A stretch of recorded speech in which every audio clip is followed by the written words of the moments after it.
In this video, I will be covering the Ohio and Indiana primaries for the governors and the Senate elections, which will be closing its polls in just like 2 hours. So I don't have any time to waste. Let's get right into today's video. Now, looking at the midterm election calendar here, you can see that Texas, of course, had their primaries already.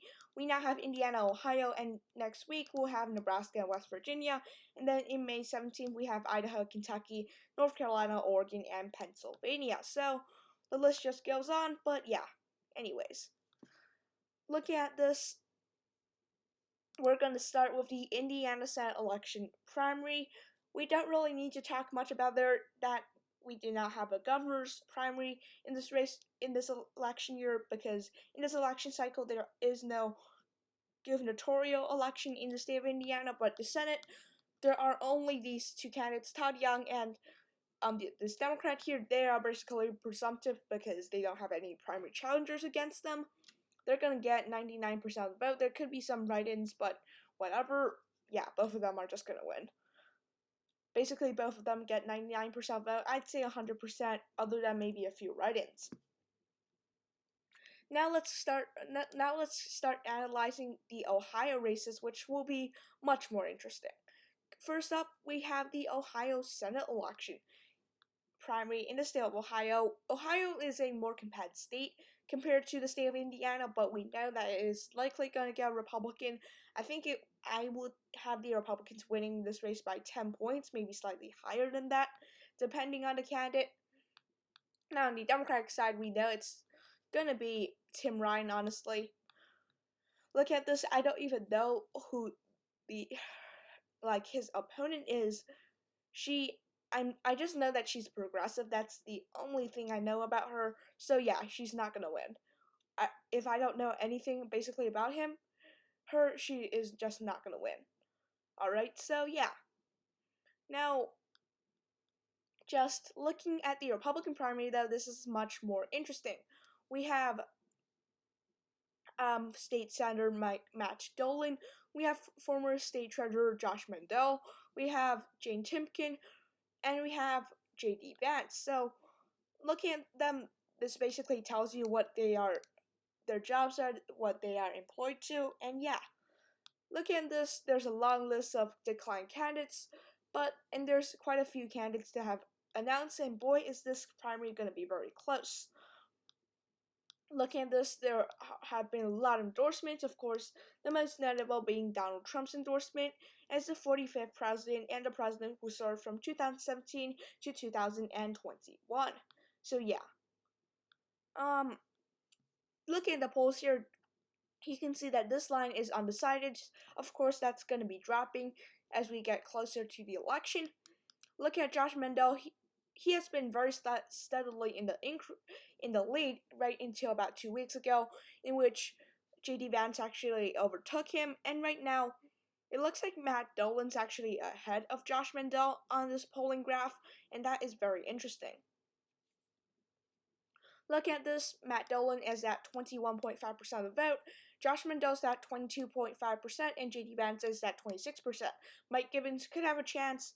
He's at 15%, but considering the polls are generally speaking not very accurate, but they don't miss it by a huge margin, I'd say Mike Gibbons really doesn't have much of a chance of winning, but it's just going to be up to Matt Dolan, Josh Mandel, and J.D. Vance.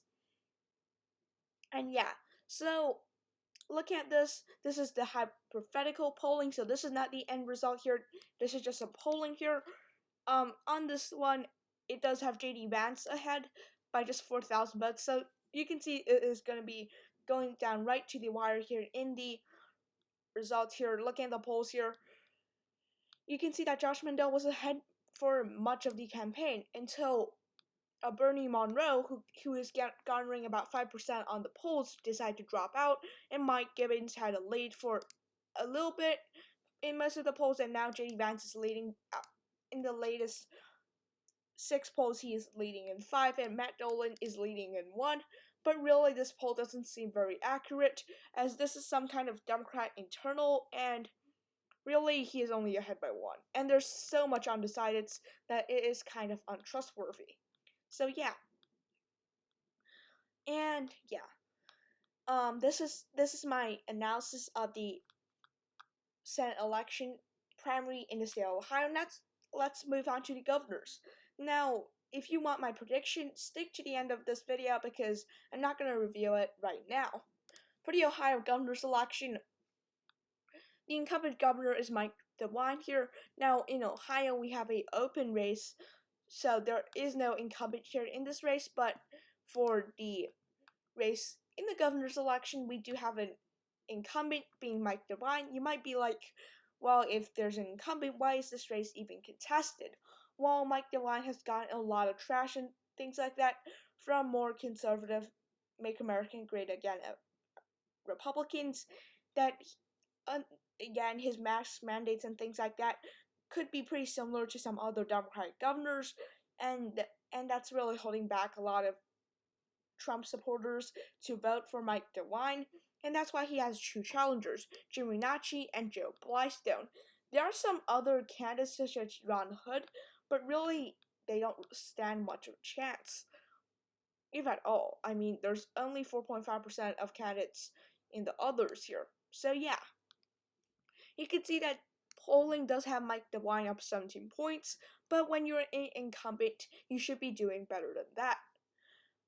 But he's probably gonna hang on, as I'll be discussing up later. Look at Mike DeWine's polling. He has been ahead in every single poll conducted in this year except one. One of them was conducted in May 2021, so of course that's going to be biased. And the other one is also in the same company that polled the poll that Jim Renacci was ahead.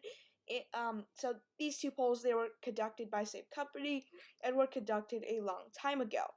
So yeah, Mike DeWine looks like he's gonna win. He's probably not gonna crack 50% based on the polls. He's at 48%. There is no runoff, and Joe Blindstone's gonna split a lot of vote for Jim Renacci here because they both are like anti-DeWine candidates. And when you have two of them garnering 16.5% and Jim Renacci garnering 31%, that's going to be a concern for both of them. As if their votes combined, they actually are only behind Mike DeWine by 0.5%. But when you have two challengers for Mike DeWine, DeWine's probably going to hold on, especially as the incumbent. That's my point here. On the Democratic side, it will be John Crowley and Nan Whaley. In this race here, again, you can see the general election predictions. They're all likely are, pretty much. Now, there haven't been a lot of discussion on the Democratic primary side, just because we all pretty much know that the Republicans are gonna win this race. I mean, that's pretty obvious at this point. The three polls we do have show undecideds at 54%, 69%, and 48%. So a lot of undecideds. So these polls are going to be less trustworthy, but I don't even know much about John Crowley. Nan Whaley, I do know a little bit about her, so I'm assuming most people are going to pick her, and that's probably she's going to win. Now my prediction will be up there later. And in fact, we basically reached to the end of today's analysis. And yeah. So let's go into my predictions here. For the Republican primary in the United States Senate election in the state of Ohio, looking at these polls here, I'm going to reference it a little bit here. I do have J.D. Vance up at about 29% or so of the vote. I think he's going to end up winning this race at about 29% of the vote.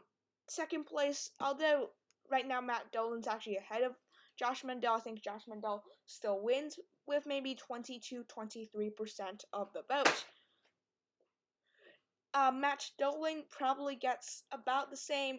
I think he's going to lack by about 2,000 or so votes. Maybe get 22% of the vote, 1% less than Josh Mandel. Mike Gibbons, I think he's going to get maybe 13-14% of the vote. And for Jane Timken, I think he's going to get single digits, as the polls predict. Maybe some at 8%. Others, I don't really see any other candidate getting much of the vote. Finally, the margin for J.D. Vance, about 6%, 5% for J.D. Vance.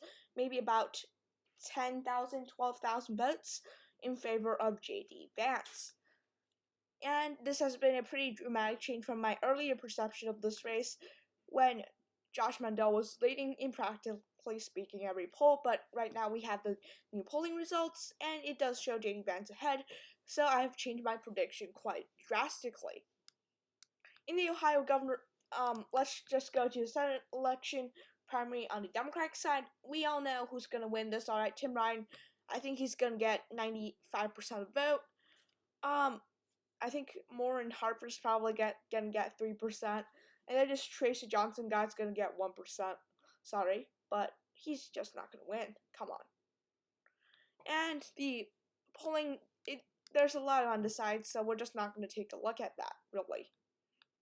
So J.D. Vance actually trails Tim Ryan in these polls, but really I don't take much weight for these polls, especially when there's 25% undecideds. So on the Ohio primary here for the Republican Party, I do have, of course, Mike DeWine winning this race. I think he'll garner about 45% of the vote, so he'll underperform the polls a little bit. I think Jim Rinacci gets about 30% of the vote, and Joe Blindstow gets about 23% of the vote. So I think Joe Blindstow could actually close up on Jim Rinacci quite a bit, but Mike DeWine's just going to win. The other candidates, there's not going to be any really significant portion of the other vote, and therefore Mike DeWine is going to win. You heard my margins right there, and yeah, those are going to be my truthful margins.